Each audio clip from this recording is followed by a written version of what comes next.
नमस्कार दोस्तों, इस वीडियो में हम आपके लिए लेकर आए हैं महान चीनी दार्शनिक लाओ त्जू के पहले 10 सूत्रों की व्याख्या।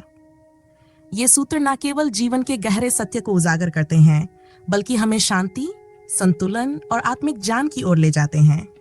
तो आइए इस अद्भुत यात्रा में हमारे साथ चलें और लाओ त्जू के अनमोल सूत्रों को समझें, जो आपके जीवन को नई दिशा और उद्देश्य प्रदान कर सकते हैं। लाओ त्जू अपना पहला सूत्र कहता है, जिसका कोई नाम नहीं है वह आकाश और पृथ्वी का मूल है। जिसका नामकरण हो गया है वह सभी चीजों की जननी है। लाओ त्जू के इस कथन में एक बहुत ही गहरे और व्यापक दार्शनिक दृष्टिकोण को प्रस्तुत किया गया है, जो हमें अस्तित्व की मूल प्रकृति के बारे में सोचने पर मजबूर करता है। चलिए अब इस सूत्र को और अधिक गहराई से समझें। जब लाओ त्जू कहते हैं जिसका कोई नाम नहीं है वह आकाश और पृथ्वी का मूल है, तो वे उस आधारभूत और अनंत शक्ति की ओर संकेत कर रहे हैं जो हमारे चारों ओर के संसार का स्रोत है। इस शक्ति को परिभाषित करना मुश्किल है, क्योंकि यह हर उस चीज का स्रोत है जो अस्तित्व में है। इसे परिभाषित या नामित करना संभव नहीं है, क्योंकि नामकरण उस शक्ति को सीमाओं में बांध देगा। यह वह शक्ति है जो हर चीज के अंदर और बाहर है। इसे हम ताओ, ब्रह्म, शून्यता या अनंत के रूप में जान सकते हैं, लेकिन वास्तविकता में इसे कोई नाम नहीं दिया जा सकता। यह शुद्ध चेतना या ऊर्जा की स्थिति है जो स्वयं को व्यक्त करने से पहले की स्थिति में होती है। इस अनाम शक्ति की प्रकृति का विचार हमें अहंकार और आत्म की धारणा पर पुनर्विचार करने की ओर प्रेरित करता है। जब हम किसी चीज का नाम रखते हैं, हम उसे परिभाषित और सीमित कर देते हैं। यह नामकरण हमें उस चीज से अलग करता है जो अनाम है, लेकिन सच्ची समझ उसी में निहित है जो अनाम है, जो सीमाओं से परे है और जो कुछ भी हो सकता है। यह वैसा ही है जैसे समुद्र की गहराई को नाम ना देकर उसकी वास्तविकता का अनुभव किया जाए। लाओ त्जू के अनुसार नामकरण किया गया वह सभी चीजों की मां है। इससे हमें यह समझ आता है कि नामकरण के माध्यम से चीजें संसार में आकार लेती हैं। जब हम किसी चीज का नाम रखते हैं तो हम उसे पहचान देते हैं, और इस प्रक्रिया में वह चीज वास्तविकता का हिस्सा बन जाती है।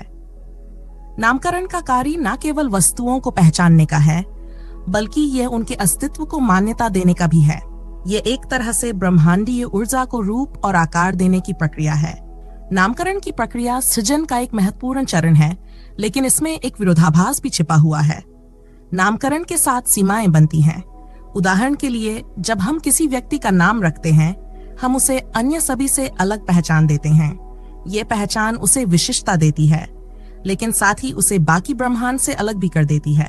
इस संदर्भ में नामकरण एक प्रकार की द्वैत को जन्म देता है, मैं और दूसरा, यह और वह। लेकिन वास्तविकता में सच्चा अस्तित्व उस अनाम शक्ति में ही निहित है जो सब कुछ का स्रोत है। लाओ त्जू के इस कथन को वेदांत दर्शन के संदर्भ में भी समझा जा सकता है। वेदांत में ब्रह्म को अनाम और निराकार माना जाता है, जो सृष्टि का स्रोत है। जब नाम और रूप के स्तर पर हम चीजों को देखते हैं, तब हम माया या भ्रम के जाल में फंस जाते हैं। यह माया ही वह शक्ति है जो अनंत ब्रह्म को विभिन्न रूपों में प्रकट करती है, और नामकरण इस प्रक्रिया का एक अभिन्न हिस्सा है। उदाहरण से समझें तो आसानी होगी। एक मिट्टी का घड़ा और मिट्टी को लें। मिट्टी अनाम है, लेकिन जब हम मिट्टी को एक विशिष्ट आकार में डालते हैं और उसे घड़ा कहते हैं, तब वह एक वस्तु बन जाती है जिसे हम पहचान सकते हैं। लेकिन क्या घड़ा और मिट्टी वास्तव में अलग है? नहीं, घड़ा केवल मिट्टी का एक रूप है, और यह रूप मिट्टी की अनंत संभावनाओं में से एक है। इसी प्रकार नाम और रूप केवल अनाम शक्ति की अभिव्यक्तियां हैं। लाओ त्जू के इस विचार में एक गहरी आध्यात्मिक समझ भी छिपी है। नाम और रूप के परे जाकर अनाम और निराकार शक्ति का अनुभव करना ही आध्यात्मिकता का सार है।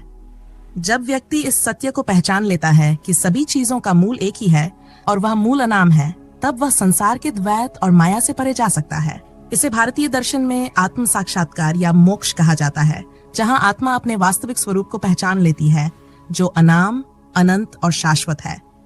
उदाहरण के लिए, ध्यान की अवस्था में जब मन पूरी तरह से शांत हो जाता है और सभी विचार समाप्त हो जाते हैं, तब व्यक्ति उस शून्यता का अनुभव कर सकता है जो नाम और रूप से परे है। यही वह स्थिति है जिसे लाओ त्जू अनाम शक्ति के रूप में वर्णित करते हैं। ये शांति और समरसता का अनुभव है जो सारे द्वैत और विभाजन से मुक्त है। लाओ त्सु के इस सूत्र से हमें यह समझने का अवसर मिलता है कि सृष्टि की मूलभूत वास्तविकता अनाम है और नामकरण के माध्यम से यह वास्तविकता विभिन्न रूपों में प्रकट होती है। नाम और रूप के परे जाकर अनाम शक्ति को समझना और अनुभव करना ही सच्ची आध्यात्मिकता का मार्ग है। यह हमें इस सत्य की ओर ले जाता है कि सभी भौतिक और मानसिक सीमाओं के परे एक अद्वितीय, अविभाज्य और अनंत शक्ति है जो इस समस्त सृष्टि का आधार है। तो यह था लाओ त्सु का पहला सूत्र। लाओ त्सु अपना दूसरा सूत्र कहते हैं, इसलिए यदि जीवन के रहस्य की अतुल गहराइयों को मापना हो तो निष्काम जीवन ही उपयोगी है। कामयुक्त मन को इसकी बाह्य परिधि ही दिखती है। पहले हम निष्काम जीवन ही उपयोगी है। इस वाक्य को समझते हैं। काम का अर्थ है कहीं और पहुंचने की वासना, कुछ और पाने की लालसा जो अभी आपके पास मौजूद नहीं है। निष्कामता का अर्थ है बिना किसी व्यक्तिगत इच्छाओं या स्वार्थ के जीवन जीना। इस विचार के पीछे की धारणा यह है कि इच्छाएं और लालसाएं हमारे मन को अशांत करती हैं और हमें भटकाती हैं। जब हम किसी चीज की तीव्र इच्छा रखते हैं तो हमारा सारा ध्यान और ऊर्जा उस चीज को पाने में लग जाती है। इस प्रक्रिया में हम जीवन के अन्य महत्वपूर्ण और गहरे पहलुओं को नजरअंदाज कर देते हैं। निष्कामता केवल बाहरी वस्तुओं से मुक्ति की बात नहीं करती, बल्कि यह हमारे भीतर की मानसिक और भावनात्मक शुद्धता की भी बात करती है। जब हम इच्छाओं से भरे होते हैं तो हमारे भीतर का मन अशांत और अस्थिर हो जाता है। ये अशांति हमें सही दिशा में सोचने और निर्णय लेने से रोकती है। उदाहरण के लिए, मान लीजिए एक छात्र का सपना है कि वह एक बड़ी एमएनसी कंपनी में नौकरी पाए। उसकी सारी ऊर्जा और ध्यान उस नौकरी को पाने में लग जाती है। वह दिन रात मेहनत करता है, लेकिन इस प्रक्रिया में वह अपने परिवार, दोस्तों और अपनी खुद की मानसिक शांति को नजरअंदाज कर देता है। उसकी सारी खुशी और संतोष उस नौकरी के मिलने पर निर्भर हो जाती है। अगर वह नौकरी मिल जाती है तो उसे खुशी मिलती है, लेकिन अगर नहीं मिलती तो वह निराश हो जाता है। यहाँ उसकी इच्छाएं उसे जीवन के सच्चे रहस्यों और गहराइयों को समझने से रोक रही हैं। वह केवल उस नौकरी की प्राप्ति में ही अपना पूरा जीवन देख रहा है। लेकिन अगर वह निष्कामता को अपनाता, यानी नौकरी पाने की इच्छा तो रखता, लेकिन उसके फल से उसे कोई आसक्ति ना होती, तो वह अधिक संतुलित और शांति भरे जीवन की ओर अग्रसर हो सकता था। ऐसा करने से वह जीवन की अन्य महत्वपूर्ण चीजों को भी देख और समझ सकता था। फिर लाओ त्सु कहते हैं, कामयुक्त मन को इसकी बाह्य परिधि ही दिखती है। कामयुक्त मन जो अभी है यही है, उसे देखने में असमर्थ होता है। हमें केवल जो अच्छी नौकरी, बड़ा पद या खूब सारा धन पाने की इच्छा रखते हैं, उन्हें ही कामयुक्त मन वाला नहीं, बल्कि जो भगवान को बाहर खोज रहे हैं, उन्हें भी हमें कामयुक्त मन वाला ही जानना चाहिए, क्योंकि जो आपके पास ही है उसे बाहर खोजना अंधापन नहीं तो और क्या है। जब हमारा मन ऐसी इच्छाओं से ग्रस्त होता है तो हम केवल जीवन के बाहरी और सतही हिस्सों को ही देख पाते हैं। हम जीवन के गहरे सत्य और रहस्यों तक पहुंचने में असमर्थ हो जाते हैं, क्योंकि हमारी इच्छाएं हमें बाहरी चमक दमक में उलझा देती हैं। इसे अष्टावक्र के जीवन की एक अद्भुत कहानी से समझते हैं। ऋषि कुमार अष्टावक्र के अंग 8 स्थानों पर टेढ़े थे। एक बार वह राजा जनक की सभा में पहुंचे। अष्टावक्र के टेढ़े मेढ़े शरीर को देखकर सभासदों की हंसी से राजा जनक की सभा गूंजने लगी। अष्टावक्र ज्ञान की चर्चा कर विजय प्राप्त करने आए थे, इसलिए वे सभासदों के व्यवहार से विचलित नहीं हुए। अष्टावक्र ने सभासदों की हंसी का उत्तर और अधिक ठहाकों की हंसी से दिया। अष्टावक्र को इतनी जोर से हंसते देखकर राजा जनक ने उनसे कहा, ऋषि कुमार, आप क्यों हंस रहे हैं? अष्टावक्र जी ने कहा, यह प्रश्न तो मुझे आपसे करना चाहिए, क्योंकि आप लोग मेरे दरबार में पहुंचते ही हंसे थे। राजा जनक ने कहा, आपके टेढ़े मेरे शरीर को देखकर हम लोगों को हंसी आ गई। आपको दुख नहीं मानना चाहिए, परंतु आप क्यों इतनी जोर से हंसे? अष्टावक्र ने कहा, मुझे तो आप लोगों के आंतरिक शरीर को देखकर हंसी आई। इतने सुंदर शरीरों के अंदर कितनी कलुषता भरी पड़ी है।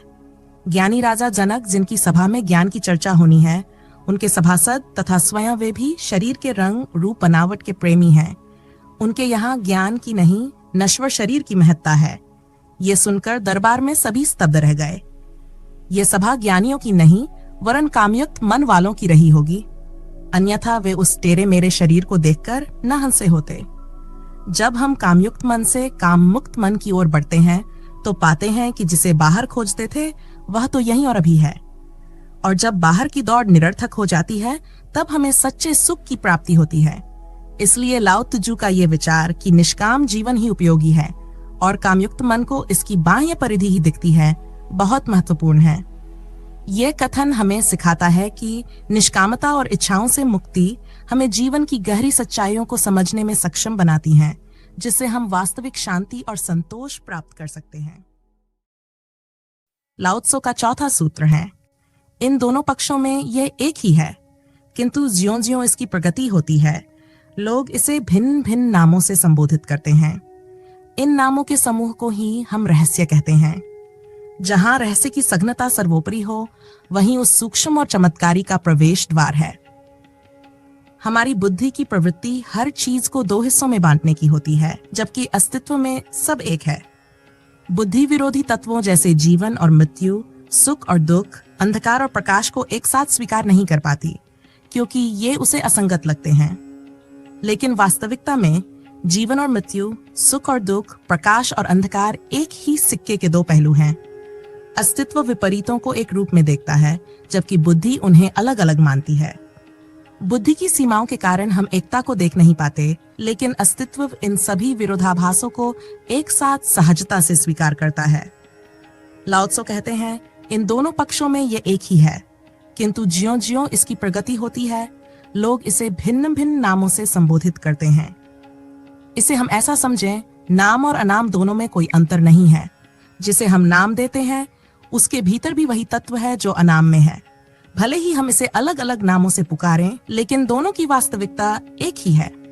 उदाहरण के रूप में जब हम खिड़की से आकाश को देखते हैं तो वह आकार में दिखाई देता है, लेकिन बाहर जाने पर वही आकाश निराकार प्रतीत होता है। इसी तरह बुद्धि के माध्यम से द्वैत की अनुभूति होती है, लेकिन अस्तित्व में द्वैत नहीं है। बर्कले कहते थे कि दृष्टा और दृश्य का गहरा संबंध है और वस्तुएं तभी पूरी तरह प्रकट होती हैं जब कोई उन्हें देख रहा हो। वस्तुएं हमारी आंखों और समझ से निर्मित होती हैं, लेकिन उनकी वास्तविकता अलग हो सकती है।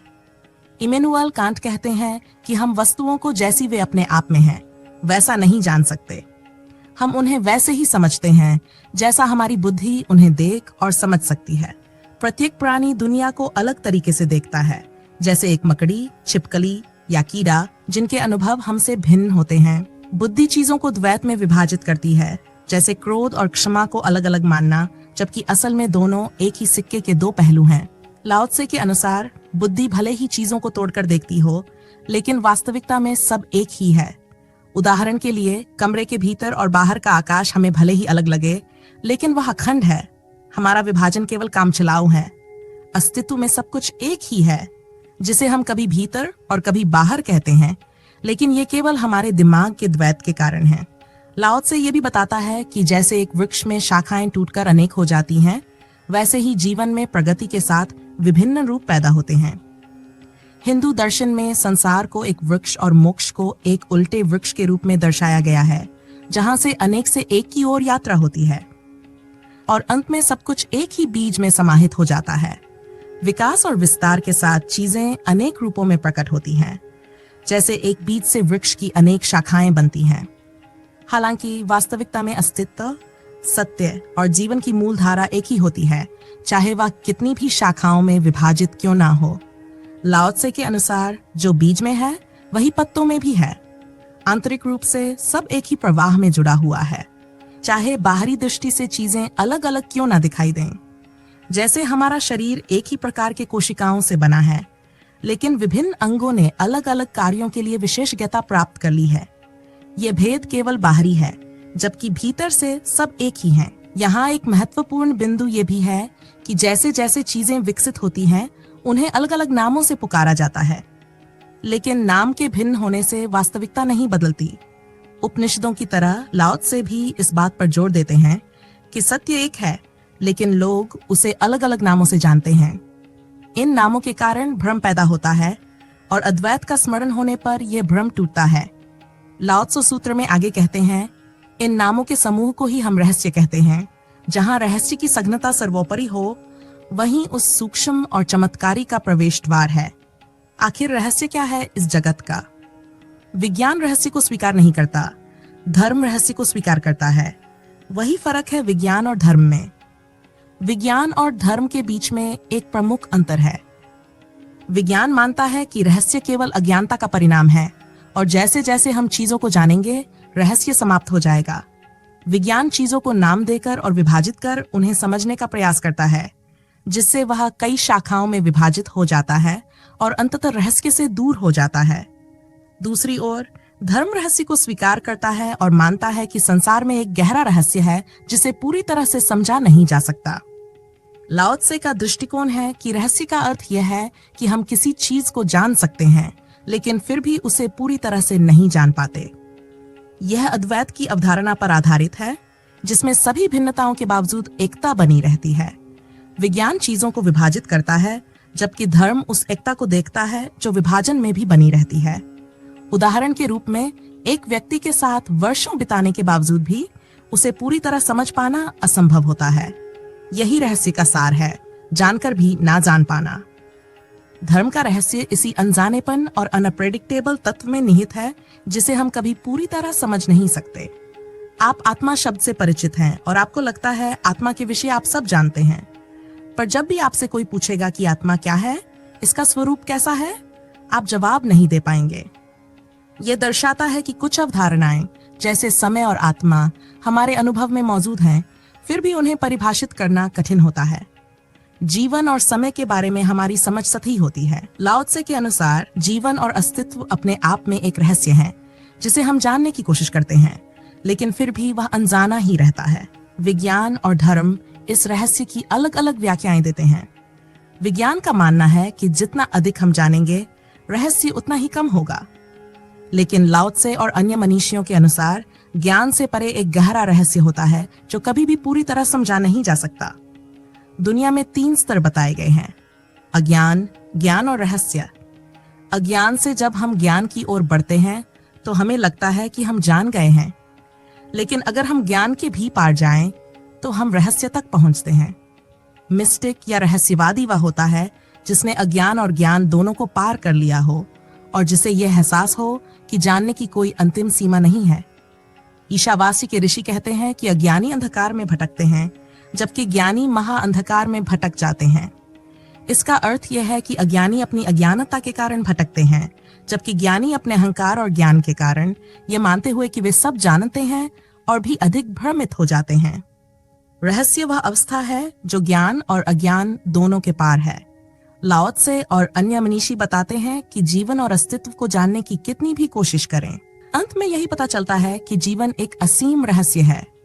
जैसे जैसे व्यक्ति ज्ञान अर्जित करता है, उसका अहंकार भी बढ़ता है और रहस्य की अनुभूति कम हो जाती है। ज्ञान के साथ अहंकार सहन होता है, जिससे व्यक्ति वास्तविक रहस्य को नहीं समझ पाता। रहस्य का अनुभव तभी संभव है जब मैं या अहंकार समाप्त हो जाए। जब व्यक्ति अपनी पहचान और अहंकार से ऊपर उठ जाता है, तभी उसे जीवन का रहस्य गहनता से दिखाई देने लगता है। छोटे बच्चे जिनका मैं या अहंकार कम होता है, जीवन के हर पहलू में रहस्य और आश्चर्य देख सकते हैं। लेकिन जैसे जैसे हम बड़े होते हैं और अधिक ज्ञान प्राप्त करते हैं, हमारा मैं सघन हो जाता है और हम जीवन के रहस्यों से दूर हो जाते हैं।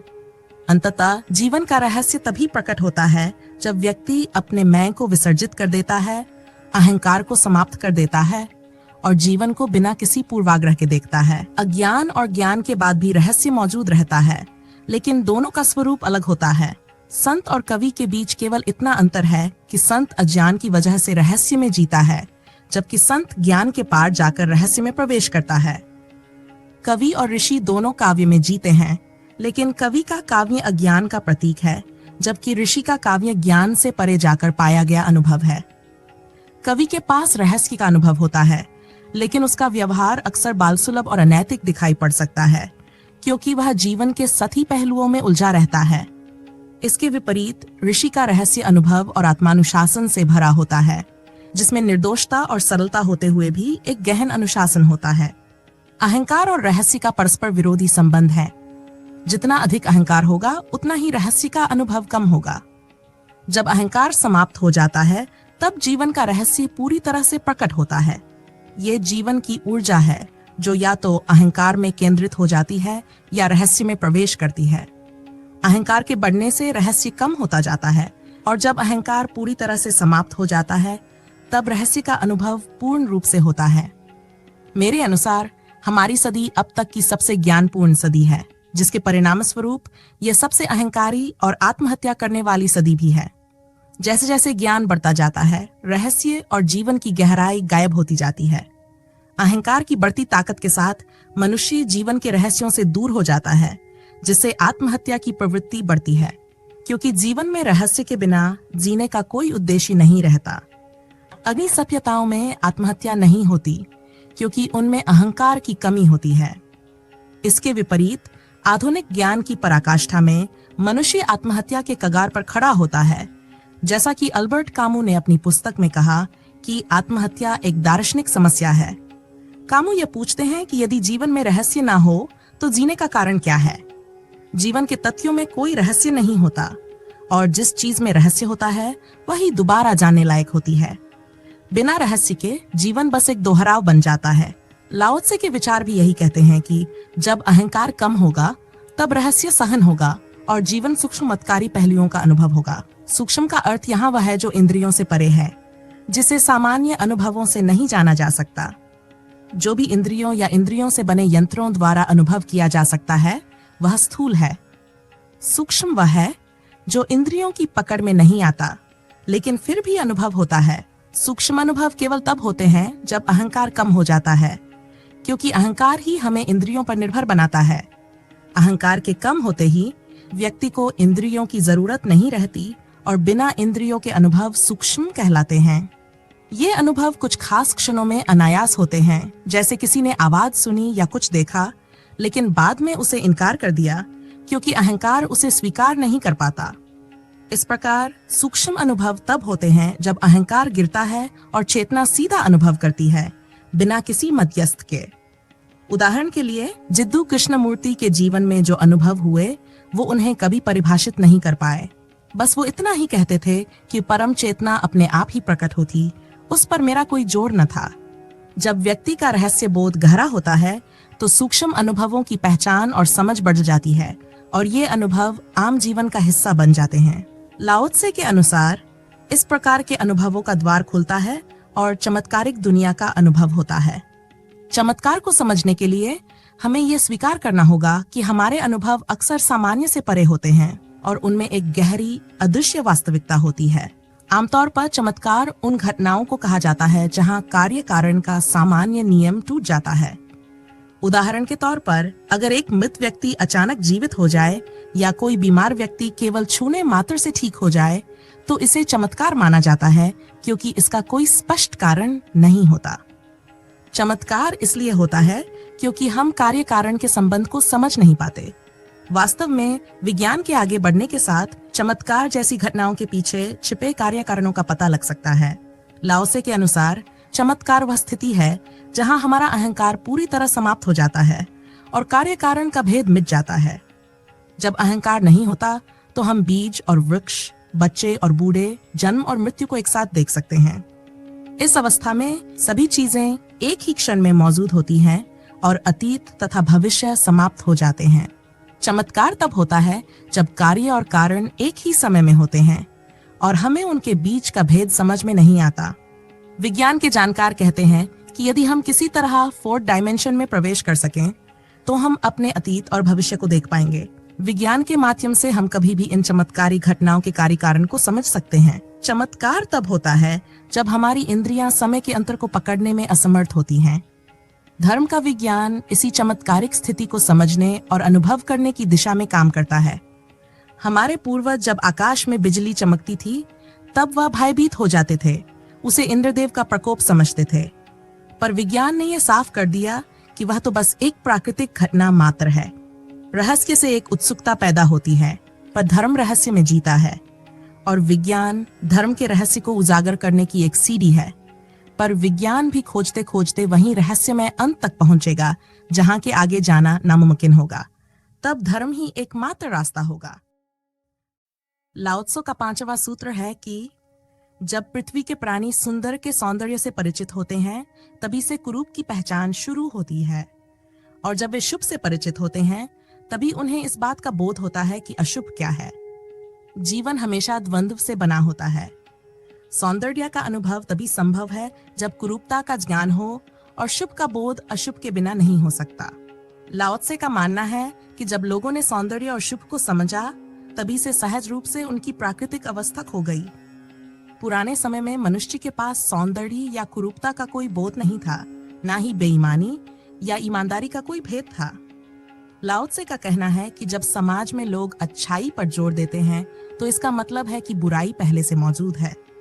उदाहरण के लिए, अगर बच्चों को सच बोलने का पाठ पढ़ाया जाता है, तो ये दर्शाता है कि समाज में झूठ प्रचलित हो गया है।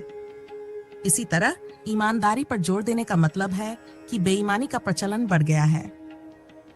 कन्फ्यूशियस, जो नैतिकता पर चिंतन करने वाले विचारक थे, लाओ त्से से मिलने गए और उन्होंने कहा कि लोगों को सिखाना चाहिए कि वे अच्छे कैसे बने। इस पर लाओ त्से ने उत्तर दिया कि अच्छाई तभी संभव है जब बुराई हो। उनका उद्देश्य यह है कि ऐसी स्थिति हो जहां अच्छाई और बुराई का कोई भेद ना हो और लोग स्वाभाविक रूप से नैतिक हो जाएं।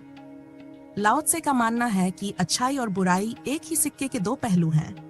अगर बुराई ना हो तो अच्छाई का भी कोई अस्तित्व नहीं रहेगा। बुराई के बिना अच्छाई को पहचानना असंभव है। लाओ त्से कहता है कि जिस दिन से लोग अच्छाई और ईमानदारी की बात करने लगे, उसी दिन से बुराई और बेईमानी भी बढ़ गई। लाओ त्से ने बताया कि जिस समाज में अच्छाई की चर्चा होती है, वहां बुराई पहले से ही मौजूद होती है। इसलिए वह एक ऐसी स्थिति चाहता है जहां अच्छाई और बुराई का कोई भेद ना हो। लाओ त्से के अनुसार, यदि हम भलाई पर जोर देते हैं, तो अनजाने में हम बुराई को भी बढ़ावा देते हैं। वह यह बताता है कि यदि इंसान अपने स्वभाव के अनुरूप जिए, तो ना वहां बुराई होगी ना भलाई, बल्कि चीजें स्वाभाविक रूप से होंगी।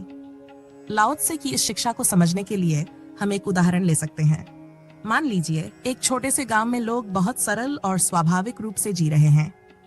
वहां किसी ने कभी ईमानदारी या बेईमानी की परिभाषा नहीं सुनी। लोग बिना किसी नैतिक उपदेश के एक दूसरे के साथ सहजता और विश्वास से रहते हैं। अब एक दिन गांव का मुखिया ये घोषणा करता है कि सभी को ईमानदार होना चाहिए और झूठ बोलना गलत है। लोग पहली बार ईमानदारी और झूठ के बारे में सुनते हैं और धीरे धीरे उन्हें झूठ बोलने का ख्याल आने लगता है। पहले जहां ऐसा कोई विचार ही नहीं था, अब ईमानदारी की शिक्षा के साथ बेईमानी का भी विचार पनपने लगता है। लाओ त्से के अनुसार, यदि मुखिया ने ईमानदारी पर जोर नहीं दिया होता और लोग अपने स्वाभाविक जीवन में जीते रहते, तो बेईमानी जैसी कोई चीज उत्पन्न ही नहीं होती। यानी अच्छाई और बुराई का भेद किए बिना जीवन स्वाभाविक रूप से चलता, जहां किसी नैतिक मूल्य की आवश्यकता नहीं होती। कन्फ्यूशियस और नैतिक विचारक इस दृष्टिकोण को नहीं समझ पाएंगे, क्योंकि वे मानते हैं कि अच्छाई और बुराई एक दूसरे के विपरीत हैं, जबकि लाओ त्से कहता है कि दोनों एक साथ ही बने रहते हैं। धर्म और स्वभाव की वास्तविक स्थिति में अच्छाई और बुराई का कोई अस्तित्व नहीं होता। मनुष्य जब अपने स्वभाव में पूरी तरह स्थापित होता है, तब ना तो निंदा होती है, ना प्रशंसा, ना सुंदरता होती है, ना कुरूपता। जब हम सौंदर्य को पहचानते हैं, तभी कुरूपता भी अस्तित्व में आती है। इसी तरह शुभ को पहचानने पर अशुभ भी उत्पन्न हो जाता है। लाओ त्से कहते हैं कि सौंदर्य को पहचानने का मतलब है कुरूपता का आभास होना, और जब तक कोई शुभ को आदर नहीं देगा, अशुभ भी पैदा नहीं होगा। उनका मानना है कि अच्छाई और बुराई एक ही सिक्के के दो पहलू हैं, जिन्हें अलग नहीं किया जा सकता। जब हम अच्छाई पर जोर देते हैं, तब अनजाने में बुराई को भी जन्म देते हैं। लाओ त्से का संदेश यह है कि हमें नैतिकता के झूठे प्रयासों से दूर रहना चाहिए, क्योंकि ये प्रयास केवल द्वंद्व और बुराई को बढ़ावा देते हैं। उनके अनुसार वास्तविक धर्म तब होता है जब कोई अच्छाई और बुराई का भेद ही ना हो और जीवन स्वाभाविक रूप से चल सके। असली धर्म उन भेदों के पार होता है जो हम सौंदर्य असुंदर और शुभ अशुभ के रूप में देखते हैं। लाओ त्से का मानना है कि धर्म इन द्वंद्वों से परे है और उसे किसी भी नैतिक या सौंदर्य संबंधी मूल्यांकन से नहीं मापा जा सकता। वह कहता है कि क्षमा का महत्व तब होता है जब क्रोध पहले ही आ चुका हो। यदि क्रोध ही नहीं होता, तो क्षमा की जरूरत भी नहीं होती। लाओ त्से सिखाता है कि क्रोध या क्षमा जैसे द्वंद्वों में ना फंसने की आवश्यकता है। उसका आदर्श यह है कि जब भी ऐसा कोई विपरीत भाव उठे, तो व्यक्ति तुरंत सजग हो जाए और द्वंद्व में ना उतरते हुए निर्द्वंद्व की स्थिति में स्थिर रहे। लाओ त्से का संदेश है कि सच्चे धर्म की अवस्था तभी प्राप्त होती है जब व्यक्ति इन सारे नैतिक भेदों से ऊपर उठकर स्वाभाविक जीवन जीता है, जहां ना क्रोध होता है, ना क्षमा की आवश्यकता। एक सरल उदाहरण से इसे समझते हैं। मान लीजिए आपकी गली में खेलते हुए बच्चे गलती से आपकी खिड़की का शीशा तोड़ देते हैं। आमतौर पर इस पर दो प्रतिक्रियाएं हो सकती हैं। पहला, आपको गुस्सा आ जाए और आप बच्चों पर चिल्लाएं। दूसरा, आप गुस्सा तो महसूस करें लेकिन फिर खुद को शांत कर लें और बच्चों को माफ कर दें। लेकिन लाओ त्से की शिक्षा के अनुसार इन दोनों में से कोई भी प्रतिक्रिया सही नहीं है। लाओ त्से कहते हैं कि जब कोई ऐसी स्थिति आए तो ना तो गुस्सा आना चाहिए और ना ही माफी की जरूरत होनी चाहिए। इसका मतलब है कि आपको ऐसी सजगता विकसित करनी होगी कि जब खिड़की का शीशा टूटे तो आप तुरंत समझ जाएं कि यह सिर्फ एक घटना है और इस पर कोई भावनात्मक प्रतिक्रिया देने की जरूरत नहीं है। आप ना गुस्सा करेंगे और ना ही माफी की आवश्यकता महसूस करेंगे, बल्कि पूरी स्थिति को स्वाभाविक रूप से स्वीकार करेंगे। इस तरह आप किसी भी तरह के भावनात्मक द्वंद्व जैसे गुस्सा या माफी नहीं फंसेंगे और शांत बने रहेंगे। लाओ त्से छठा सूत्र कहते हैं, इस प्रकार अस्तित्व और अनस्तित्व मिलकर एक दूसरे के भाव को जन्म देते हैं। असरल और सरल एक दूसरे के भाव की सृष्टि करते हैं। विस्तार और संक्षेप एक दूसरे की आकृति का निर्माण करते हैं। उच्चता और नीचता का भाव एक दूसरे के विरोध पर अवलंबित हैं। संगीत के स्वर और ध्वनियां परस्पर संबद्ध होकर ही समस्वर बनती हैं और पूर्वगमन एवं अनुगमन से ही क्रम के भाव की उत्पत्ति होती है। जो विरोधी है, जो विपरीत है, वही संगी भी है, वही साथी भी। जो शत्रु है, जो दुश्मन है, वही मित्र भी है, वही सगा भी।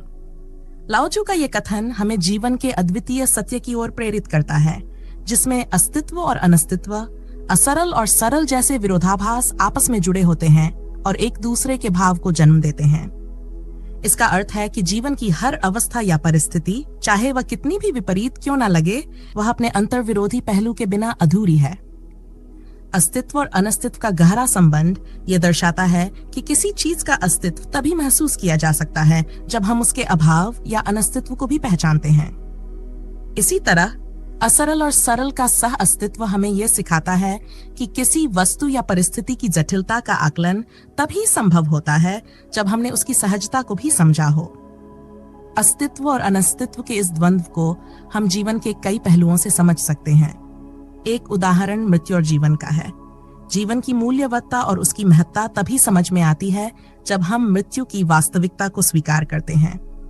अगर मृत्यु का अस्तित्व ना होता तो शायद हम जीवन को उस तरह से नहीं जी पाते जैसे हम आज जीते हैं। जीवन की अनिश्चितता और उसकी समाप्ति की संभावना ही हमें प्रेरित करती है कि हम हर क्षण का महत्व समझें, अपने प्रियजनों के साथ समय बिताएं और जीवन के छोटे छोटे अनुभवों का आनंद लें। जब हम ये जानते हैं कि हमारा अस्तित्व कभी ना कभी समाप्त होगा, तब जीवन की सुंदरता और विशेषताएं और भी स्पष्ट हो जाती हैं। इस तरह अनस्तित्व का अनुभव हमें अस्तित्व के महत्व को गहरे तरीके से समझने की क्षमता देता है। अगर मृत्यु ना होती तो शायद लोग अपनी जिंदगी की कदर नहीं करते और जीवन का आनंद उतना गहरा नहीं होता। अब असरल और सरल के भाव को समझते हैं। किसी भी चीज की जटिलता तभी समझी जा सकती है जब हमने उसकी सरलता का अनुभव किया हो। उदाहरण के तौर पर विज्ञान और तकनीक का क्षेत्र लें।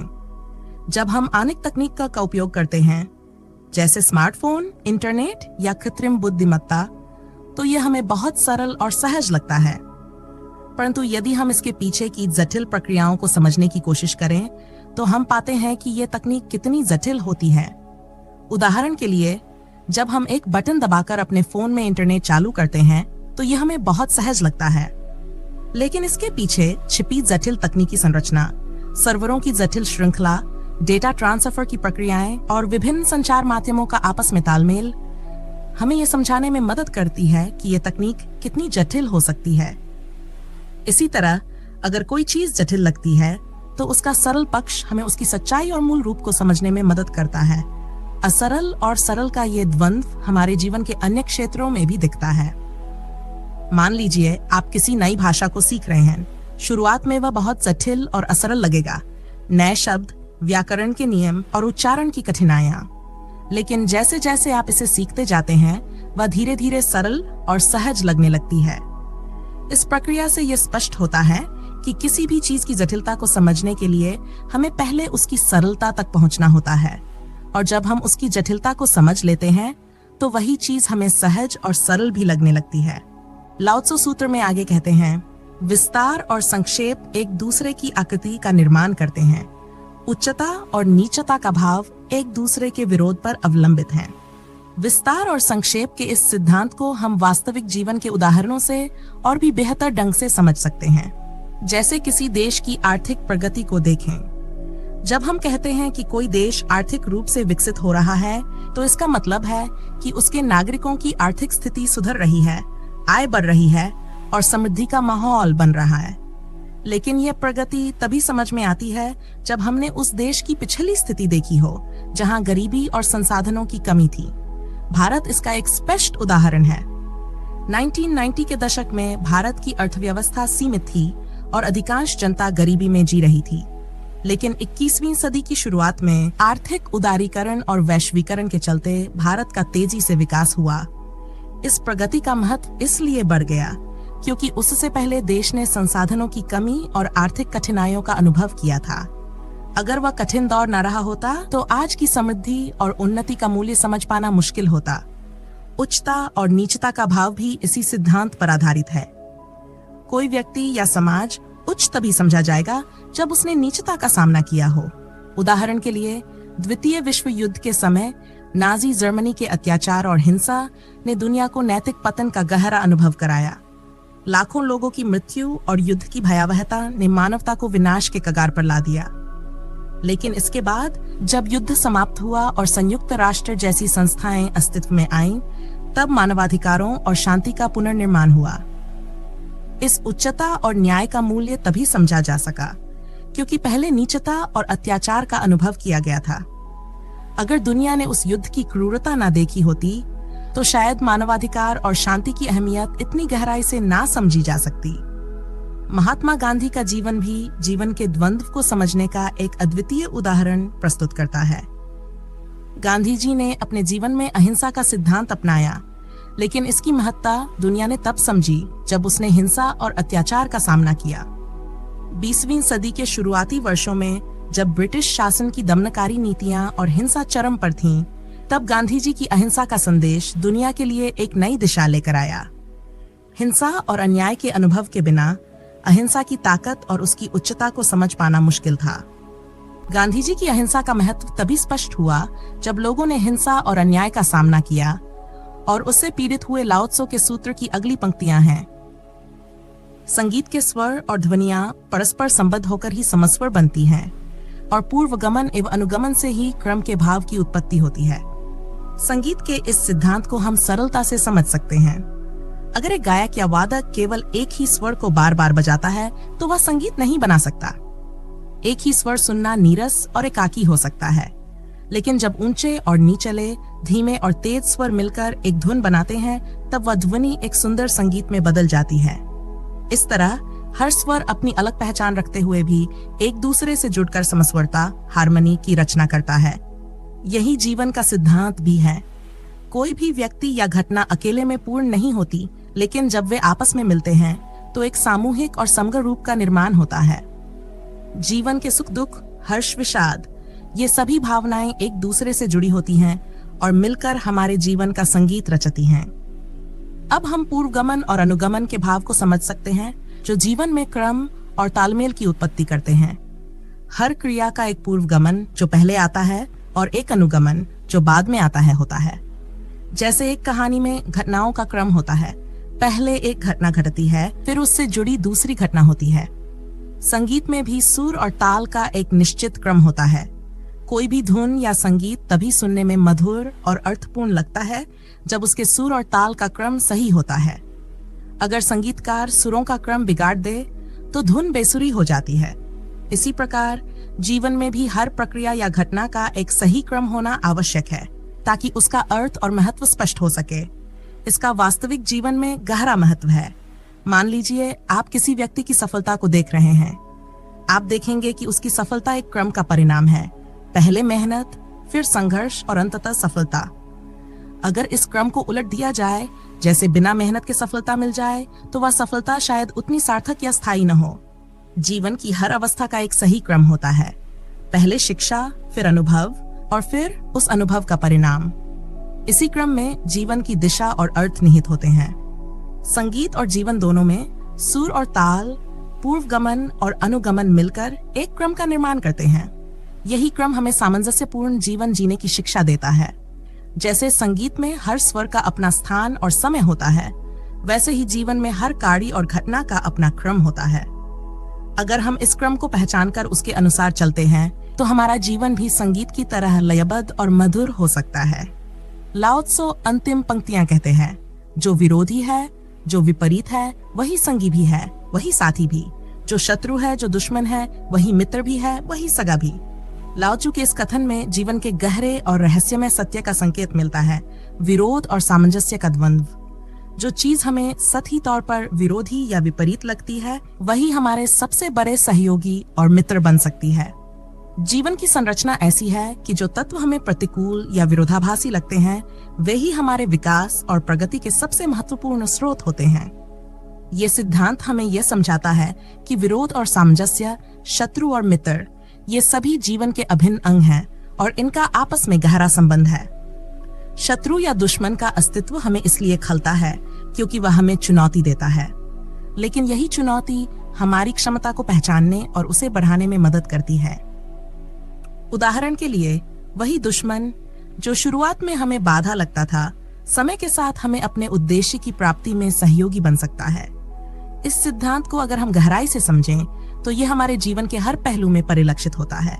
विरोधाभास, चाहे वह विचारों का हो, भावनाओं का हो या संबंधों का, हमें मजबूती और परिपक्वता की ओर बढ़ाता है।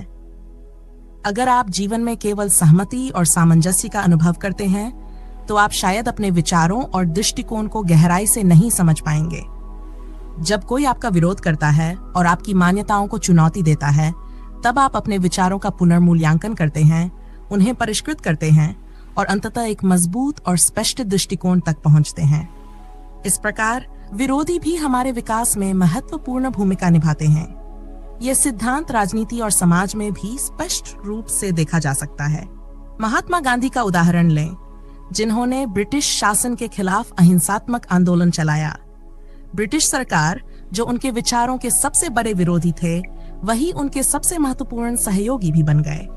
ब्रिटिश शासन ने गांधी जी को बार बार जेल भेजा और उनके आंदोलनों को दबाने की कोशिश की, लेकिन इन संघर्षों ने गांधी जी के नेतृत्व को और भी सशक्त बना दिया। ब्रिटिश सत्ता का विरोध ही गांधी जी के नेतृत्व और स्वतंत्रता संग्राम को प्रखर बनाता गया। अगर यह विरोध नहीं होता तो शायद स्वतंत्रता की लड़ाई इतनी गहराई और तीव्रता से ना होती। इस तरह जो शत्रु था वह एक तरह से साथी बन गया, क्योंकि उसकी मौजूदगी ने गांधी जी के संघर्ष को धार दी और स्वतंत्रता की ओर बढ़ाया। इस सिद्धांत का असर मानवीय संबंधों में भी देखा जा सकता है। किसी मित्र या परिवार के सदस्य के साथ हमारे मतभेद, जो हमें असुविधा और कष्ट देते हैं, वे भी अंततः हमारे संबंधों को मजबूत करने का काम करते हैं। जब आप किसी मित्र से गंभीर विवाद करते हैं तो ये मतभेद आपको एक दूसरे से दूर कर सकता है, लेकिन अगर आप इस चुनौती का सही तरीके से सामना करते हैं तो ये संघर्ष आपके संबंध को और गहरा कर सकता है। इस प्रक्रिया में आप एक दूसरे को बेहतर समझते हैं और आपकी मित्रता की जड़ें और भी मजबूत हो जाती हैं। लाओ त्सो का ये कथन हमें यह सिखाता है कि जीवन में विरोधी और विपरीत दिखने वाले तत्व ही हमारे वास्तविक साथी और मार्गदर्शक होते हैं। जो हमें शत्रु प्रतीत होता है वह हमारे विकास के लिए आवश्यक होता है, क्योंकि वह हमें चुनौती देकर हमारी क्षमता को उभारता है। यही द्वंद्व, विरोधी और साथी, शत्रु और मित्र, हमें एक संपूर्ण और संतुलित जीवन जीने की दिशा में ले जाता है। तो ये थी लाओ त्सो के सूत्र की व्याख्या। आशा करते हैं आपको ये वीडियो अच्छी लगी होगी। ऐसी ही चेतना को जगाने वाली वीडियोस के लिए हमारे चैनल को सब्सक्राइब करना ना भूलें। धन्यवाद। लाओ त्सो 7वां सूत्र कहते हैं, इसलिए ज्ञानी बिना कर्म किए मामलों का प्रबंधन करता है और बिना शब्दों के अपना उपदेश देता है। यह सूत्र ताओवाद के गहरे दर्शन को व्यक्त करता है, जिसे वुवे कहा जाता है। वुवे का शाब्दिक अर्थ है बिना प्रयास के काम करना या प्राकृतिक प्रवाह के साथ चलना। इसका मतलब यह नहीं है कि व्यक्ति निष्क्रिय रहता है, बल्कि ये कि वह जीवन के स्वाभाविक प्रवाह को समझकर उसके साथ तालमेल बैठाता है, बिना जबरदस्ती हस्तक्षेप किए। ये दर्शन जीवन के साथ संघर्ष करने के बजाय उसके साथ तालमेल में रहने की बात करता है। इस विचार को प्रकृति के माध्यम से सबसे सरल तरीके से समझा जा सकता है। जब हम नदी के प्रवाह के साथ तैरते हैं तो हमें कम मेहनत करनी पड़ती है, क्योंकि हम प्रवाह के साथ चलते हैं। लेकिन जब हम प्रवाह के विपरीत तैरने की कोशिश करते हैं तो अधिक प्रयास के बावजूद हम थक जाते हैं और हमारी प्रगति रुक जाती है। ज्ञानी व्यक्ति इसी सिद्धांत को जीवन में अपनाता है। वह जीवन के प्रवाह को समझता है और उसी के अनुसार चलने का निर्णय लेता है, ना कि उसे बदलने या उस पर नियंत्रण करने का प्रयास करता है। उदाहरण के लिए, एक किसान जो बीज बोने के बाद धैर्यपूर्वक उसकी देखभाल करता है, लेकिन फसल जल्दी तैयार करने के लिए अत्यधिक पानी या खाद का उपयोग नहीं करता। वह मौसम, समय और प्रकृति की गति को समझता है और उसी के अनुसार कार्य करता है। ये विवेक का प्रतीक है, बिना जल्दबाजी के प्राकृतिक प्रवाह में काम करना। लाओ त्जू के इस कथन का दूसरा महत्वपूर्ण पक्ष यह है कि ज्ञान शब्दों के माध्यम से नहीं, बल्कि आचरण और अनुभव के माध्यम से संप्रेषित किया जाता है। सच्चे ज्ञानी के लिए शब्दों का उपयोग गौण हो जाता है, क्योंकि उनके कार्य और जीवन जीने का तरीका ही सबसे बड़ा उदाहरण बन जाता है। ये शिक्षा अधिक प्रभावी होती है क्योंकि ये सीधे अनुभव, निरीक्षण और आत्मसात करने से जुड़ी होती है। इस दर्शन में धैर्य और समय का भी विशेष महत्व है। ज्ञानी व्यक्ति कभी भी जल्दीबाजी में नहीं होता, क्योंकि वह जानता है कि हर चीज अपने समय पर होती है। वह जीवन के हर पहलू में संतुलन और संयम बनाए रखता है, चाहे वह कार्य हो, संबंध हो या व्यक्तिगत विकास।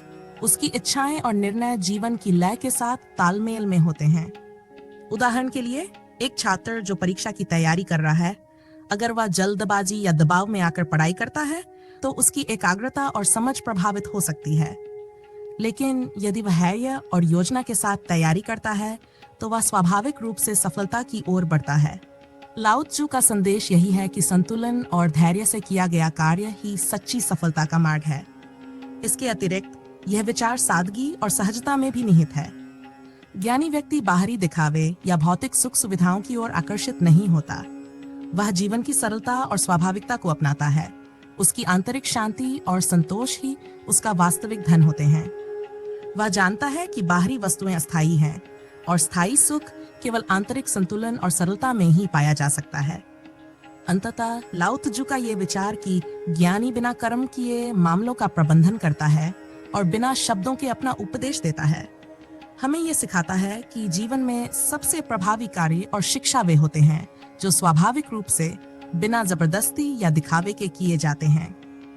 यह दर्शन जीवन के हर पहलू में लागू होता है, चाहे वह व्यक्तिगत विकास हो, संबंध हो या सामाजिक मामलों का प्रबंधन। ज्ञानी व्यक्ति जीवन की लय और प्राकृतिक नियमों के साथ सामंजस्य बिठाकर कार्य करता है और उसका जीवन ही उसकी सबसे बड़ी शिक्षा बन जाता है।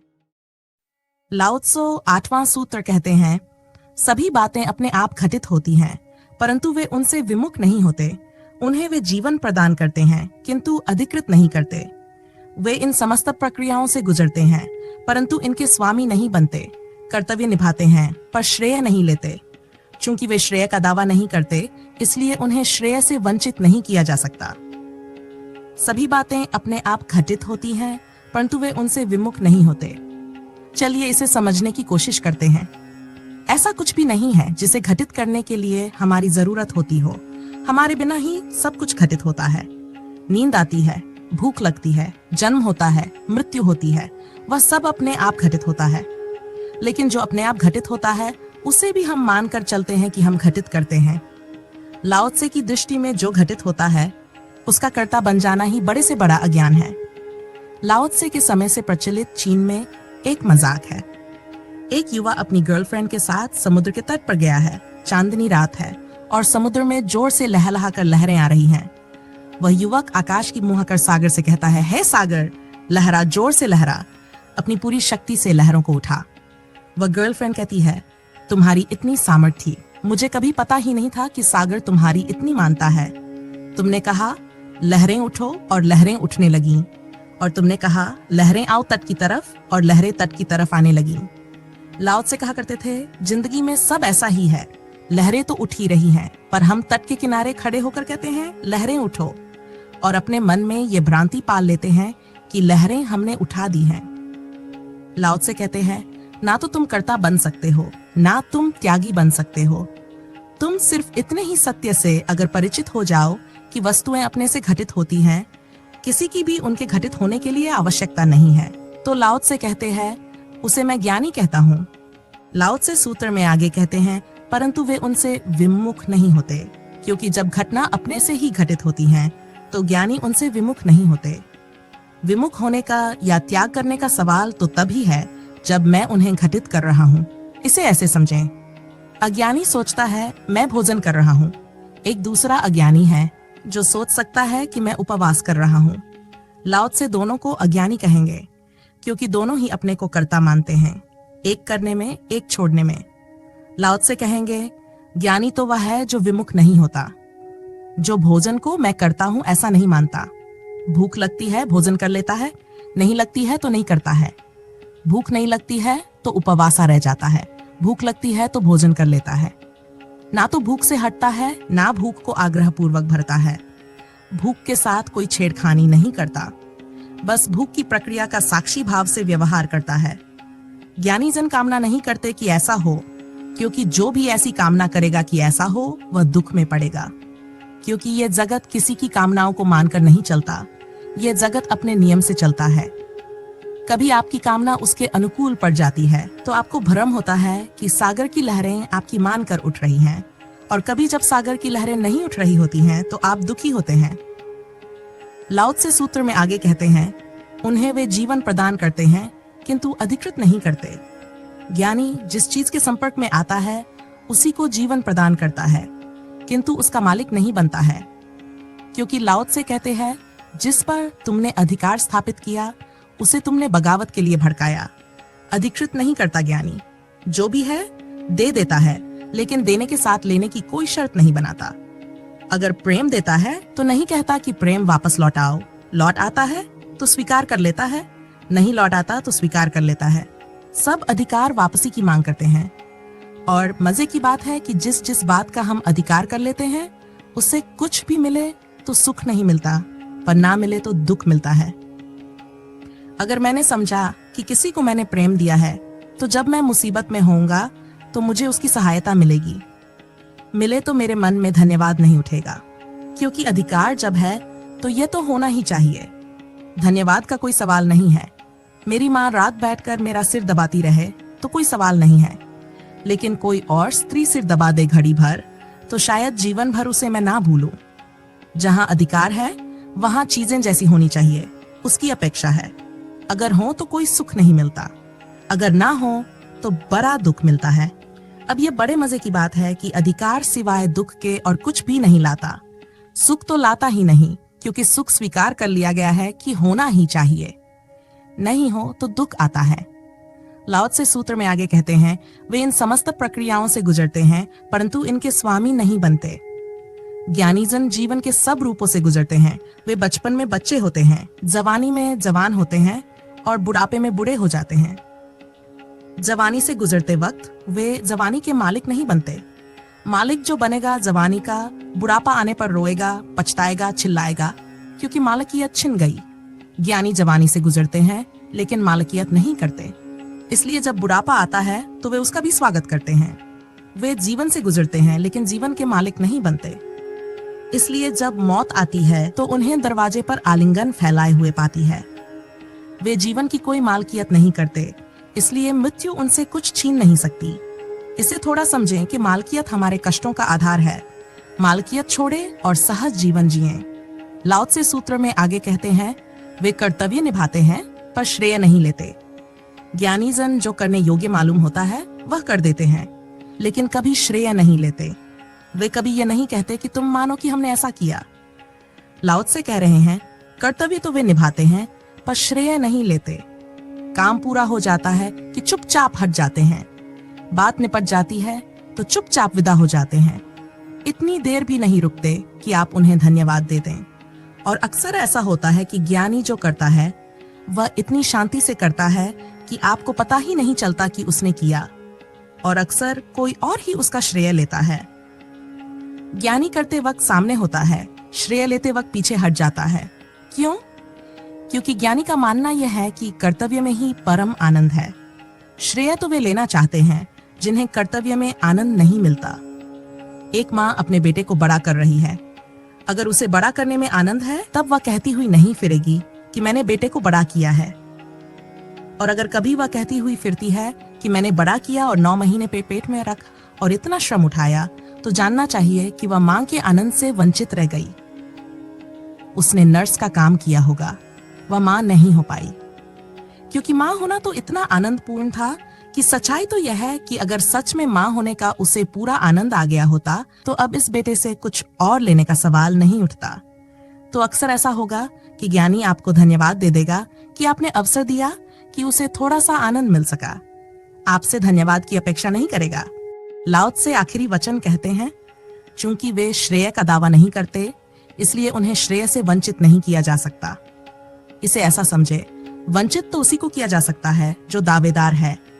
दावे का खंडन हो सकता है, लेकिन जिसने दावा ही नहीं किया उसका खंडन कैसे होगा? जिसने कहा ही नहीं कि मैंने कुछ किया है, कैसे आप उससे कहिएगा कि तुमने नहीं किया है? तो लाओ त्से कहते हैं, जो अपने श्रेय का दावा नहीं करते तो बस उन्हें कभी श्रेय से वंचित नहीं किया जा सकता। वंचित उन्हीं को किया जा सकता है जो दावा करते हैं। और मजा यह है कि दावा वे ही करते हैं जो पहले से ही वंचित हैं, जिन्हें कुछ मिला ही नहीं। दावे की इच्छा ही इसलिए पैदा होती है कि कोई आनंद काम करने में तो उपलब्ध नहीं हुआ, अब श्रेय पाने में उपलब्ध हो जाए। जो माँ अपने बेटे के लिए कुछ ना कर पाई हो, वह घोषणा करेगी कि उसने क्या क्या किया। और जो माँ अपने बेटे के लिए बहुत कुछ कर पाई हो, वह सदा कहेगी कि वह क्या क्या नहीं कर पाई। उसको सदा खलेगा वही जो वह नहीं कर पाई, जो कि किया जाना था। और जब कोई माँ इस बात की याद करती है कि वह अपने बेटे के लिए क्या क्या नहीं कर पाई, तो वह खबर देती है कि वह माँ है। और जब कोई माँ इस बात की खबर देती है कि उसने अपने बेटे के लिए क्या क्या किया, तो वह खबर देती है कि वह माँ नहीं है। जीवन में दावा सिर्फ ग्लानि से पैदा होता है, इसलिए श्रेय मत लेना और तब आपसे कभी श्रेय छीना ना जा सकेगा। और तुमने मांगा श्रेय और उसी वक्त छीनने वाले लोग मौजूद हो जाएंगे। इधर तुमने दावा किया, उधर खंडन करने वाले लोग इकट्ठे हो जाएंगे।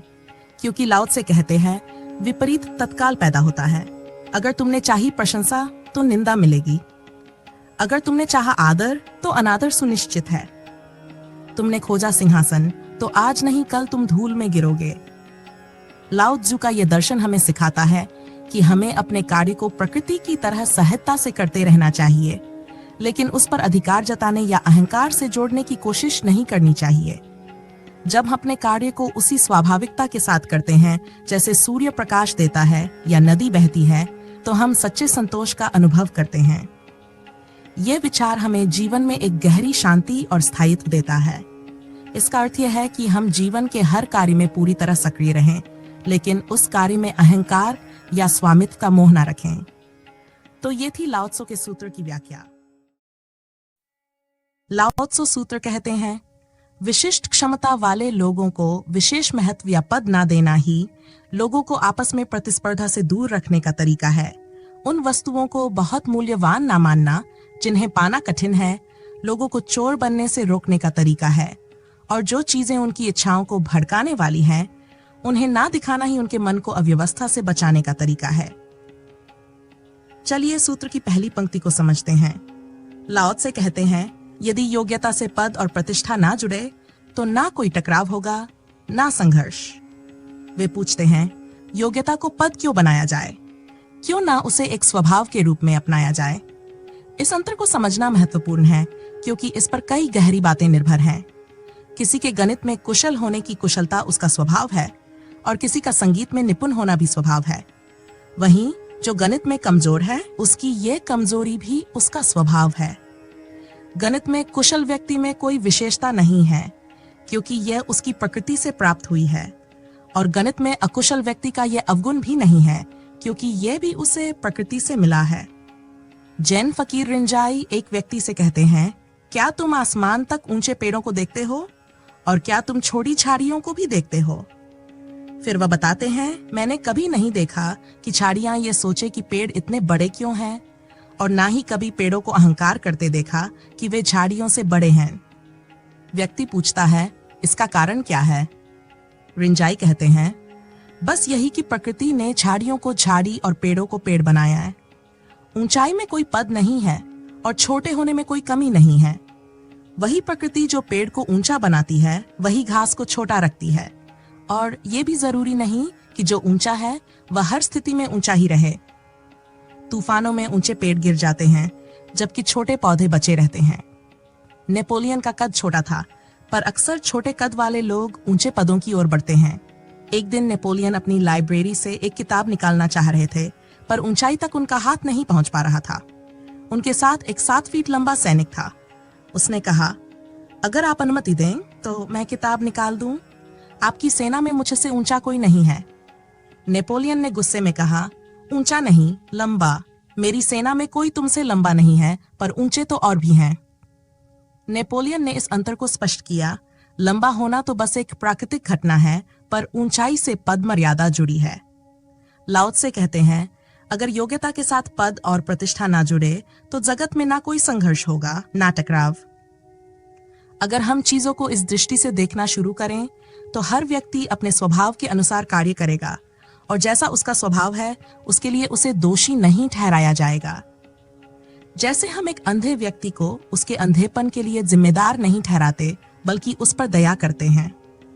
संघर्ष पूरे क्षण यही है कि मैं अपने स्वभाव के अन्यथा होने की कोशिश में लगा हूँ। जो मैं नहीं हो सकता उसकी कोशिश चल रही है, और दूसरे के साथ भी यही कोशिश चल रही है कि जो वह नहीं हो सकता वह उसको बनाकर रहना है। लाओ त्से सूत्र में आगे कहते हैं, यदि दुर्लभ वस्तुओं को विशेष महत्व ना दिया जाए तो लोग चोरी और छल कपट जैसी प्रवृत्तियों से भी मुक्त हो सकते हैं। हम लगातार निंदा करते हैं चोरों की, डाकुओं की, बेईमानों की, धोखेबाजों की, परंतु कभी सोचते नहीं कि वे किस चीज के लिए यह सब कर रहे हैं। जिस चीज के लिए वे लगे हैं, हम उसी का महत्व बढ़ाते रहते हैं, फिर उनकी निंदा भी करते हैं। ये अजीब विरोधाभास है और एक प्रकार की जालसाजी भी। एक तरफ हम कोहिनूर को विशेष आदर और महत्व देते हैं, और दूसरी ओर जो लोग उसे पाने की कोशिश में हैं, उन्हें गलत ठहराते हैं। कोहिनूर तो बस एक है, लेकिन अरबों लोग उसे पाना चाहते हैं। सभी को वह मिल नहीं सकता, इसलिए नियमानुसार उसे खोजना लगभग असंभव है। और फिर जब यह दिखता है जो नियम कायदों को छोड़कर आगे बढ़ते हैं वे कोहिनूर पा लेते हैं, तो लाइन में लगे लोग कब तक खड़े रहेंगे? जो नियम मानते हुए क्यू में खड़े रहते हैं उन्हें हासिल करने वाला कहता है, तुम तो भोले हो, किसने कहा कि क्यू में खड़े रहो? यह तो हमारी चाल है। क्यू तोड़कर आगे बढ़ने वालों के लिए बाकी लोगों को क्यू में लगाए रखते हैं और उन्हें समझा देते हैं कि क्यू तोड़ना पाप है। हम दुर्लभ चीजों के प्रति मोह बढ़ाते चले जा रहे हैं। अब कोहिनूर को ही देख ले, वह तो बस एक पत्थर है। हम ऐसे समाज की कल्पना कर सकते हैं जैसे किसी आदिवासी समाज में जहां कोहिनूर सड़क पर पड़ा हो, बच्चे उसे उठाकर खेलें, फेंक दें और कोई उसे उठाने की परवाह भी ना करे। ऐसा इसलिए क्योंकि कोहिनूर में कोई भीतरी मूल्य नहीं है। उसमें जो भी मूल्य है वह हमने उस पर आरोपित किया है। कोहिनूर ना तो खाया जा सकता है, ना पिया जा सकता है, और ना ही उसका कोई वास्तविक उपयोग है। उसकी खासियत सिर्फ यही है कि वह दुर्लभ है, बहुत कम है। जब किसी दुर्लभ वस्तु को हम ऊंचा दर्जा दे देते हैं तो लोग उसके लिए पागल हो जाते हैं। स्थिति ऐसी भी हो सकती है कि कोई व्यक्ति कोहिनूर को पाने के लिए अपनी जिंदगी दांव पर लगा दे, जबकि कोहिनूर से उसे कोई लाभ नहीं मिलेगा। दुर्लभ वस्तुओं को दी गई प्रतिष्ठा ही समाज में चोरी, बेईमानी, प्रतिस्पर्धा और संघर्ष को जन्म देती है। सोना भी इसी का उदाहरण है। उसमें भी कोई भीतरी मूल्य नहीं है, कोई ऐसी उपयोगिता नहीं जो जीवन को संपूर्ण बनाए। अगर एक जानवर के सामने रोटी का टुकड़ा और सोने की डली रख दी जाए तो वह रोटी का टुकड़ा खाकर चला जाएगा, क्योंकि रोटी में वास्तविक मूल्य है। वहीं सोने की डली में कोई भीतरी उपयोगिता नहीं है। इतना समझदार तो जानवर भी है कि वह रोटी को नहीं छोड़ेगा, लेकिन एक इंसान शायद रोटी छोड़कर सोने की डली को चुन लेगा। सोने की डली अगर इंसान ना हो तो जमीन पर कोई उसे चुनने को तैयार नहीं होगा। उसकी उपयोगिता भी तो हमारे द्वारा दी गई है। हमने माना है कि सोना मूल्यवान है, इसलिए वह मूल्यवान है। अगर हम तय कर लें कि सोने में कोई मूल्य नहीं है तो उसका मूल्य भी समाप्त हो जाएगा। कुरूपता क्या है और सौंदर्य क्या है? यह हमारा दिया हुआ मूल्य है। हम किस चीज को महत्व देते हैं? हम एक पत्थर को महत्व देते हैं और वह पत्थर मूल्यवान हो जाता है। किसी धातु को महत्व देते हैं और वह भी मूल्यवान बन जाती है। लेकिन ध्यान दें, हम अक्सर उन्हीं चीजों को मूल्यवान मानते हैं जो दुर्लभ हैं, क्योंकि अगर कोई चीज सभी को सहज उपलब्ध हो तो वह कितना भी सुंदर हो, मूल्यवान नहीं मानी जाएगी। दुर्लभता ही मूल्य का कारण बनती है। लाओ त्से कहते हैं, यदि दुर्लभ वस्तुओं को महत्व ना दिया जाए तो लोग चोरी और छल कपट जैसी प्रवृत्तियों से मुक्त हो जाएंगे। इससे ना चोर होंगे ना बेईमान। ध्यान रहे, जीवन यापन के लिए बेईमानी की जरूरत नहीं है, लेकिन ऊंचा उठने के लिए अक्सर लोग बेईमानी का सहारा लेते हैं। मात्र जीवन जीने के लिए ईमानदारी पर्याप्त है। अगर सभी लोग केवल जीवन यापन के लिए श्रम कर रहे हों तो बेईमानी की जरूरत नहीं पड़ेगी। लेकिन अगर केवल रोटी से आगे बढ़कर कोहिनूर तक पहुंचना है तो ईमानदारी शायद पर्याप्त नहीं रहेगी। कोहिनूर को ईमानदारी से पाना संभव नहीं, उसके लिए शायद बेईमानी करनी होगी।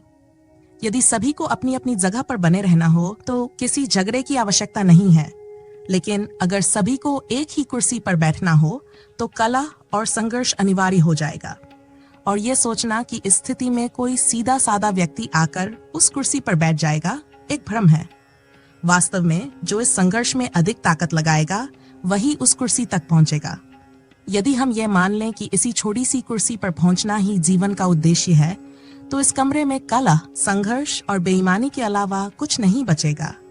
जो इस कुर्सी पर बैठा है वह भी चैन से ही बैठ पाएगा, क्योंकि कई लोग उसके पांव खींचते रहेंगे, उसे धक्का देते रहेंगे।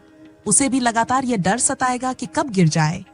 और ठीक उसी रास्ते से जिसे वह आया है, अन्य लोग भी कुर्सी तक पहुंचने का प्रयास कर रहे होंगे। लाओ त्से सूत्र की अंतिम पंक्तियां कहते हैं, और जो चीजें उनकी इच्छाओं को भड़काने वाली हैं, उन्हें ना दिखाना ही उनके मन को अव्यवस्था से बचाने का तरीका है। लाओ त्जू इस कथन से हमारे मानसिक स्वास्थ्य और सामाजिक मानदंडों को समझने में एक महत्वपूर्ण दृष्टिकोण प्रस्तुत करते हैं। आज के युग में जब लड़कियां अपने शरीर को दिखाने, जीवन शैली का प्रदर्शन करने और सोशल मीडिया पर आकर्षक छवियां साझा करने में लगी हुई हैं, यह विचार और भी प्रासंगिक हो जाता है। जब लड़कियां अपने शरीर को प्रदर्शित करती हैं तो ये एक दुविधा उत्पन्न करता है। एक ओर यह आत्मविश्वास और स्वतंत्रता का प्रतीक हो सकता है, लेकिन दूसरी ओर यह अन्य लड़कियों में असुरक्षा की भावना को जन्म दे सकता है। ऐसे दृश्य देखकर कई लड़कियां सोचने लगती हैं कि उनकी अपनी शारीरिक विशेषताएं कमतर हैं। इस तुलना से उनका आत्मसम्मान प्रभावित होता है और वे अपने शरीर के प्रति नकारात्मक दृष्टिकोण विकसित कर लेती हैं। लाओ त्जू का यह संदेश हमें याद दिलाता है कि हमें उन चीजों से दूर रहना चाहिए जो हमारी इच्छाओं को भड़काती हैं, ताकि हम मानसिक शांति बनाए रख सकें।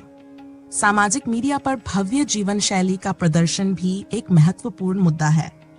जब लोग महंगी गाड़ियों, आलीशान घरों और शानदार छुट्टियों की तस्वीरें साझा करते हैं तो ये दूसरों में ये धारणा पैदा करता है कि यही एक सफल और आदर्श जीवन जीने का तरीका है। ये सोच कई लोगों को ये महसूस करवा सकती है कि वे अपने जीवन में कुछ कमी महसूस कर रहे हैं। वे सोचने लगते हैं कि उनकी जिंदगी सही दिशा में नहीं बढ़ रही है, जो आत्मसंदेह और अवसाद का कारण बन सकता है। इस प्रकार लाओ त्जू का ये विचार हमें यह सिखाता है कि हमें अपने चारों ओर के भौतिक प्रदर्शनों से दूरी बनानी चाहिए।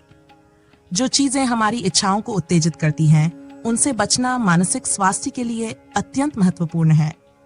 जब हम दिखावे से दूर रहेंगे और अपनी आंतरिक वास्तविकता को समझेंगे, तब हम एक अधिक संतुलित और सच्चे जीवन का अनुभव कर सकेंगे। तो ये लाओ त्से 10वां सूत्र कहते हैं, इसलिए संत और प्रबुद्ध अपनी शासन व्यवस्था में उनके उदरों को भरते हैं, किंतु उनके मनों को शून्य करते हैं। वे उनकी हड्डियों को दृढ़तर बनाते हैं, परंतु उनकी इच्छा शक्ति को निर्बल करते हैं। चलिए अब इस सूत्र को गहराई से समझते हैं। जो लोग जागे हुए होते हैं, जो सच्चे ज्ञान को समझते हैं, वे अपने समाज में लोगों के शरीर की सभी जरूरतों का ध्यान रखते हैं।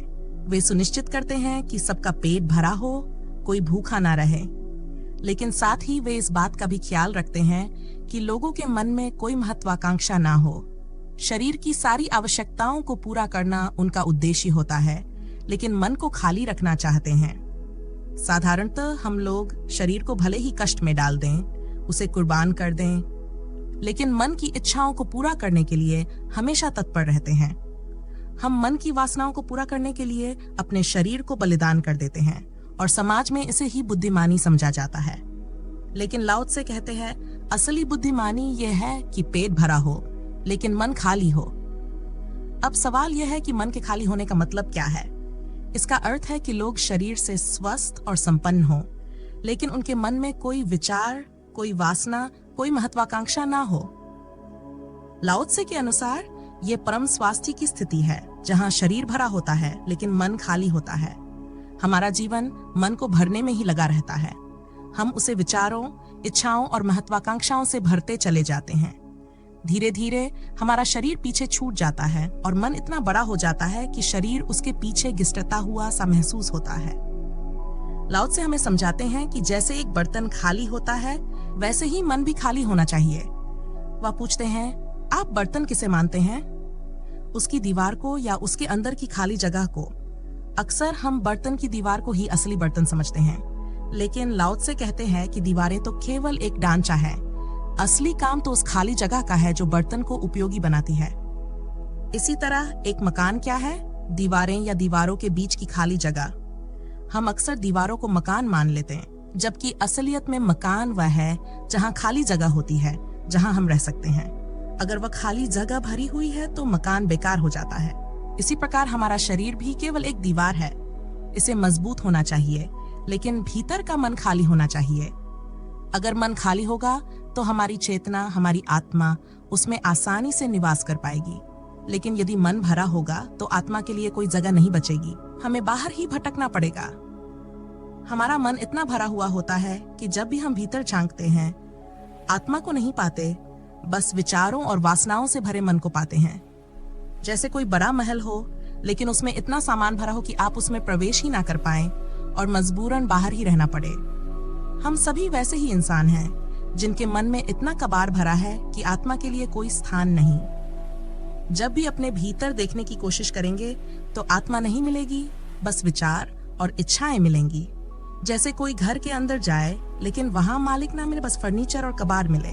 लाओ त्से का कहना है कि जो ज्ञानी होते हैं वे शरीर को संपन्न और पुष्ट रखते हैं, लेकिन मन को बिल्कुल खाली रखते हैं। उनके लिए मन ऐसा होता है जैसे वह है ही नहीं।